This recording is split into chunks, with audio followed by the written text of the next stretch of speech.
Olá pessoal, tudo bem? Meu nome é Pedro Murro e você está em Prova Engenharia. Vamos continuar nossa aula sobre pavimentação, falando agora sobre as camadas do pavimento. Vamos lá pessoal, meu Instagram é @pedromurro e aproveita para me seguir, manda um direct para a gente conversar um pouquinho mais sobre construção civil, sobre pavimentação, sobre concursos de engenharia. Então hoje a gente vai falar sobre a estrutura do pavimento, apresentar as camadas do pavimento, uma aula bem tranquila. Antes de eu começar, eu peço para você se inscrever no canal e deixar aquele joinha que me ajuda bastante. Começando aí pelo pavimento. Qual é a definição de pavimento, pessoal? E aqui já fica a dica. Pavimento não é somente o revestimento, e sim um conjunto de camadas até o nosso subleito, que é a fundação do pavimento.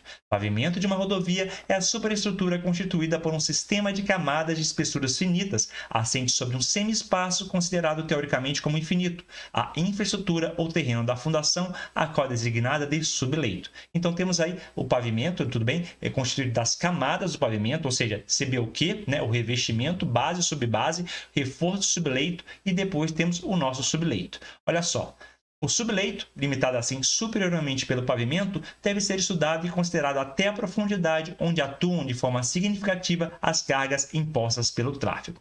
Continuando, pessoal, vamos aqui memorizar essa sequência aqui que cai bastante de concursos, tá? Muitas vezes as questões só querem saber se você sabe a ordem das camadas. Revestimento asfáltico, base, subbase, reforço do subleito e subleito.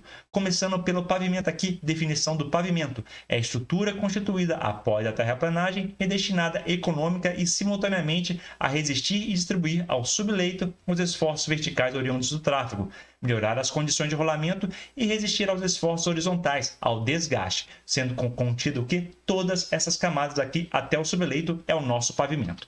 Bacana, pessoal? Continuando, o subleito então é o terreno da fundação do pavimento. E agora temos três definições que eu vou apresentar para você que não são necessariamente camadas, tá bom? A primeira é o leito. O que é o leito? É a superfície obtida pela terraplenagem ou obra de arte e conformada a seu grade e perfis transversais. Assim temos o grade do leito, que é o perfil do eixo longitudinal do leito. Tudo bem, pessoal? Então, essas duas definições são bem importantes, elas podem sim cair na sua prova.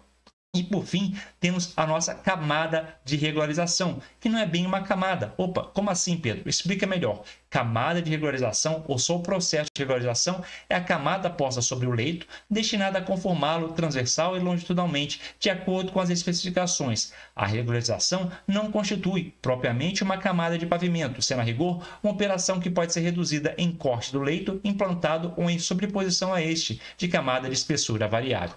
Continuando, pessoal, agora a gente vai para a nossa especificação de serviço 137 de 2010 do DENIT, tá? Que você pode, inclusive, baixar de graça na internet, assim como todos os manuais do DENIT. Então, o que vem a ser a regularização do subleito? Operação destinada a conformar ao leito estradal, transversal e longitudinalmente, obedecendo às larguras e cotas constantes nas notas de serviço de regularização de terraplanagem, compreendendo cortes ou aterros de até 20 centímetros de espessura. Após a execução da regularização do subleito, deve-se proceder ao controle geométrico, mediante a relocação e nivelamento dos eixos e das bordas, permitindo as seguintes tolerâncias: mais ou menos 10 centímetros quanto à largura, mas até 20% em excesso para a flecha de abalamento, não se tolerando falta, e mais ou menos 3 centímetros em relação às cotas do grade do projeto. Bacana, pessoal? Continuando, aqui temos os critérios de medição. Isso aqui não costuma cair tanto, contudo, é bem importante que você memorize que para a regularização do subleito, a nossa medição é em metros quadrados. A banca pode brincar com você e falar assim: a regularização é feita em metros cúbicos, tá bom? Está errado. A regularização do subleito é medida em metros quadrados e não devem ser motivos de medição mão de obra, materiais de transporte em separado, tudo bem? Você faz a medição do serviço em metros quadrados e acabou o assunto.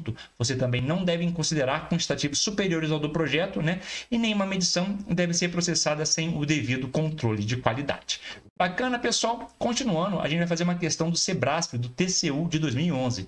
O serviço de regularização do subleito é a operação destinada a conformar o leito estradal transversal e longitudinalmente, compreendendo cortes ou aterros de até 20 centímetros de espessura, de acordo com os perfis transversais e longitudinais indicados no projeto. Olha só, o que o TCU fez? Ele copiou o texto da nossa especificação de serviço DENIT e está correto, tudo bem? Gabarito aí está certo. Continuando aqui, Tirense 2018, sendo o suporte sobre o qual vão trabalhar as camadas do pavimento e sendo o receptáculo final das cargas transmitidas através do pavimento, mal executado trará danos a toda a estrutura. A alternativa que completa corretamente o texto é base, subleito, reforço do subleito ou regularização do subleito. Olha só, pessoal, sendo o suporte sobre o qual vão trabalhar as camadas do pavimento. Então, ele está falando da fundação do pavimento. Se ele está falando da fundação do pavimento, só pode ser o quê? O subleito. Beleza, pessoal? Gabarito, letra B. Continuando aqui, PAUEL 2019. Em pavimentação, o perfil do eixo longitudinal do leito é chamado de A. Acostamento, B. Grade do leito, C. Marginal da via, D. Perfil do subleito. Bom, em pavimentação, o perfil do eixo longitudinal do leito só pode ser o que, pessoal? É o grade do leito, beleza? Gabarito, letra B. Continuando aqui, vamos falar das demais camadas, né? Já passamos pelo subleito, já fizemos a sua regularização. Vamos agora para o reforço do subleito. Vamos subir uma. É uma camada de espessura constante por circunstâncias técnico-econômicas acima da de regularização, com características geotécnicas inferiores ao material usado na camada que lhe for superior, porém melhores que o material do subleito.